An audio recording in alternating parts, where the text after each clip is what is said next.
ګرانو کتونکو الف خان شیرپا ویلفیر فاونډیشن د خپل وس مطابق په دې ګرانه کې د دغې خلکو سره کومک روان دی. دا په وړو کې د مالګې برابر د ورته د خوراکۍ وي ته وي ماله چې کمې روجې راکړي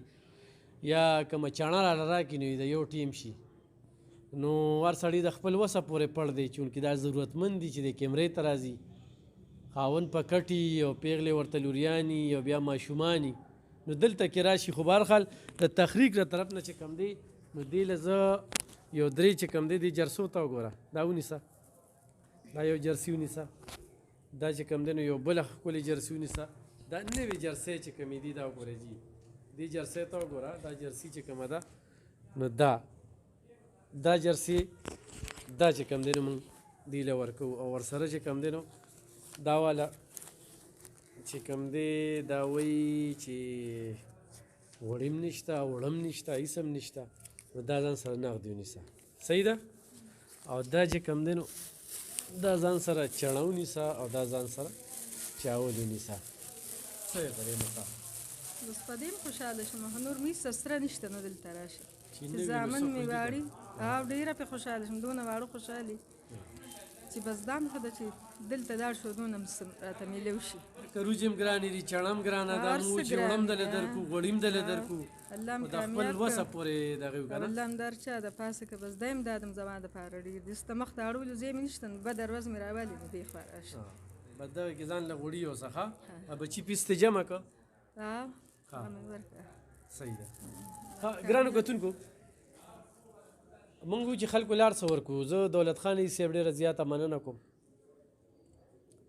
چې د هغې په وجه باندې موږ چاله نغدې ورکړو هغه رور چې یاره دا روجې ورکه دا چڼه ورکه نو دا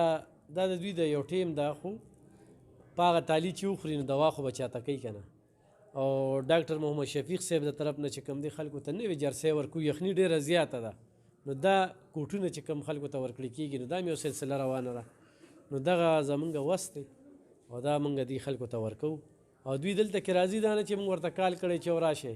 خو چې دلته دفتر ته راشي نو بس خالي لاسې لیږو نو څه ناڅه ورله ورکو چې سم وسي خو دې زنانه سره خو چا کومک او مرسته وکړله نو دا انتخایي ضرورتمند دي چې سړی 4 ډزه لګېدلی دی هغه په کټ پروت دی او کور کې بچي چې کم دی یا ورته نخر دي نو کوم سړی چې ویډیو ته راځي نو دا ضرورتمند راځيږي نو ضرور ورسره مرسته او کومک وکړي او دا د الله سره ښه کول دي ولې چې بره د الله کیمره لګېدلې او الله سره تجارت وي ډېر خلک ماته وایي یاره د دې پلانکي صفت که ونه وي پیسې به دله راځي نو زه ورته یم داسې چل دی چې ما نه به الله پاک د خپل کار تپوس کوي په صفتونو په مخ مروت باندې زه نه چاته لینکونه لیږم او نه چاته میسج کوم او نه د چا نه غواړم بس ویډیو کوم خو چا سره ولیږل خلکو لی ورکو او خو رویه نه لیږل نو دغه وس دی اوس چا سره موبایل نمبر یې نه وي ګینې موږ وایو چې هغوی په هغه موبایل نمبر باندې ورسره رابطه کوي او د هغوی کار کیږي مطلب هم د هغوی کار کوي